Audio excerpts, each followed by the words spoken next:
You guys, we need to talk about Matt and Abby, because just when everyone thought the drama had finally settled down, another clip of theirs has resurfaced online and people are losing it all over again.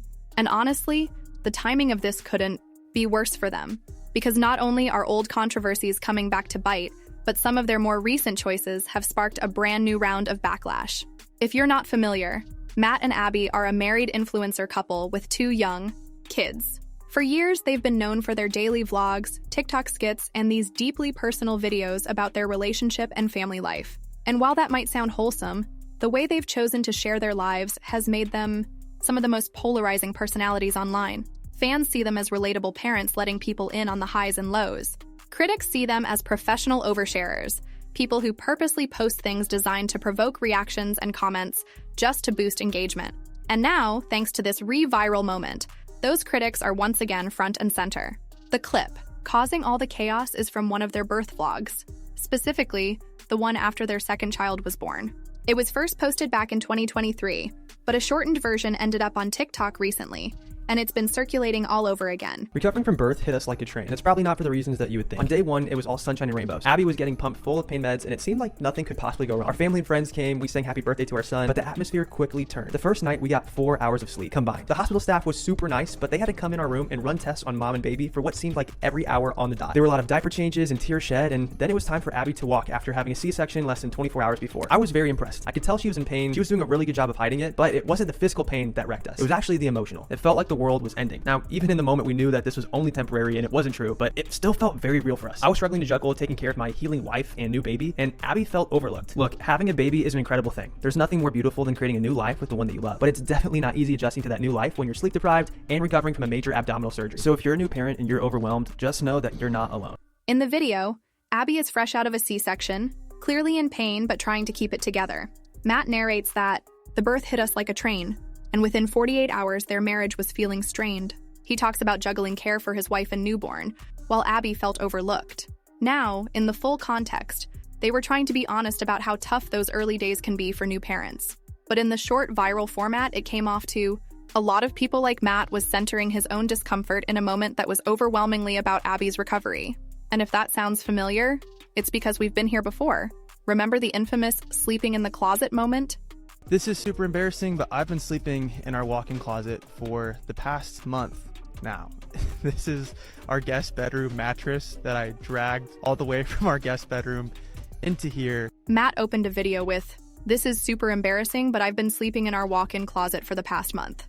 It immediately had people thinking there was trouble in their marriage, maybe even a divorce coming.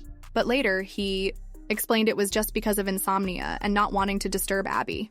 Critics at the time accused him of intentionally framing the clip as drama bait. And to be fair, Matt has admitted before that he knows how to hook viewers in those opening seconds. But this birth vlog resurfacing isn't the only problem they've had lately. Just a few months ago, they were in hot water over what's now being called the cruise cabin controversy.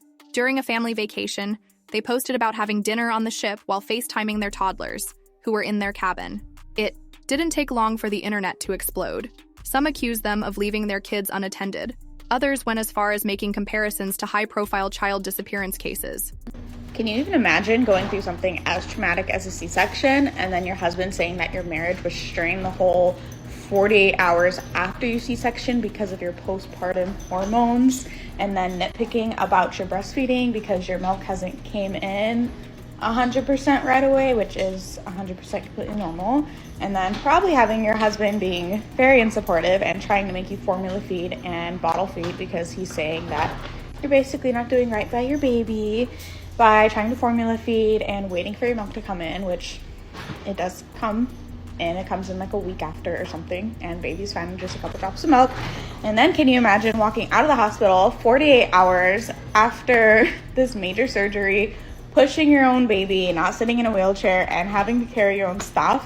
And then can you imagine coming home to a house full of people that you probably didn't want there when you can't even go to the bathroom fully by yourself, and that you still need help doing just little tiny everyday situations, and you don't want a bunch of people being over there crowding you and your baby? And then can you imagine your husband going on social media and saying that your marriage was strained this whole entire time after you had a C-section? You will never be able to convince me that this man was ready to be a husband or a father. Why did you butt heads?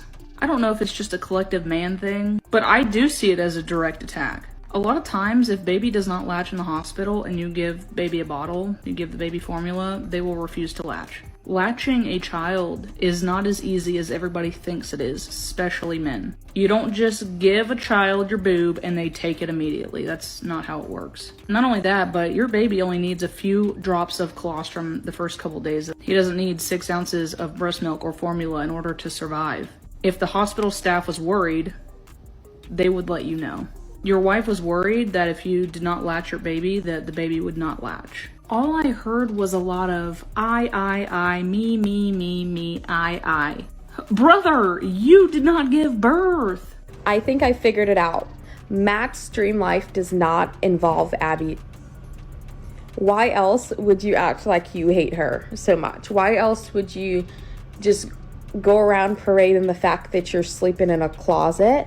You'd rather sleep in a closet than sleep next to your wife, knowing that she hates it. You vlogged your first 2 births, right? Yeah. If you have a 3rd baby, would you vlog that one? I haven't actually thought about that. Well, what you were saying to me a couple weeks ago was, hey, whenever that time comes around, we can document, we can do all that, but we should sit on it, not post it, and really think through, like, what are we comfortable sharing? What do we want to keep to ourselves and not share with the world? Because once it's out there, it's out there. Yeah. And I thought that was really wise. Yeah, I was like, we can record the moment, because here's the thing: these are priceless moments, whether or not like they are become public or not. Like, that's something I probably want to have down the line. Like, I think even my parents have pictures and videos of my birth, you know, before this was ever anything social media, you know. And so I'm like, we'll document it all and then sit on it, not post anything for a certain period of time. I'm talking like weeks, because there's, you know, that time after you have a baby is just like, it's a whirlwind. I don't think I make decisions I would have made otherwise, like in those times, because my brain is just like, you're like, okay, I have a baby to care for. My hormones are crazy. And so yeah, that's basically, I'm just making a longer story out of Matt said, but like sit on that longer, you know, kind of marinate, let it rest, let everything settle, and then decide what we want to make public. That's what we would do differently. One's gonna F up.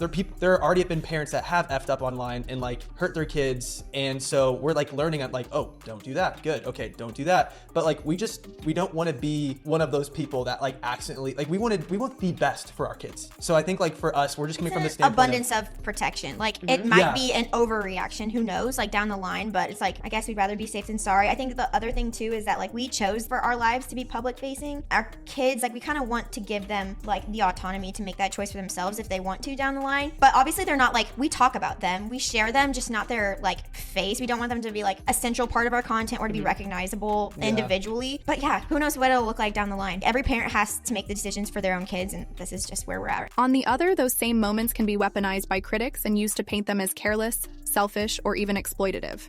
And once that perception takes hold, it's incredibly hard to shake. Looking back, it's not hard to see how they ended up in this position. They started as a young couple sharing their love story online, then transitioned into marriage content, pregnancy vlogs, and eventually, family life. The audience grew, the stakes got higher, and so did the pressure to keep delivering moments that would capture attention in an overcrowded feed. It's the same cycle we've seen with other family. Influencers share, react, apologize, repeat. Now, with this latest round of drama, Matt and Abby say they're done with the oversharing. They claim they want to keep more of their life private, protect their kids, and focus on content that doesn't revolve around airing every personal struggle. But the internet has a long memory, and their critics aren't exactly lining up to give them the benefit of the doubt. At the end of the day, maybe this is just who they are, a couple navigating marriage and parenthood in front of millions, making mistakes in public and trying to learn as they go. Or maybe it's all part of the plan, a carefully managed cycle of controversy that keeps their names trending. Whatever the case, the question still stands. In a world where your life is the content, how far is too far? Because once you've built a career on letting people into the most personal corners of your life, shutting that door, even just a little, isn't as easy as it sounds. And if history is any indication, this probably isn't the last time Matt and Abby will find themselves at the center of a headline they wish they could take back.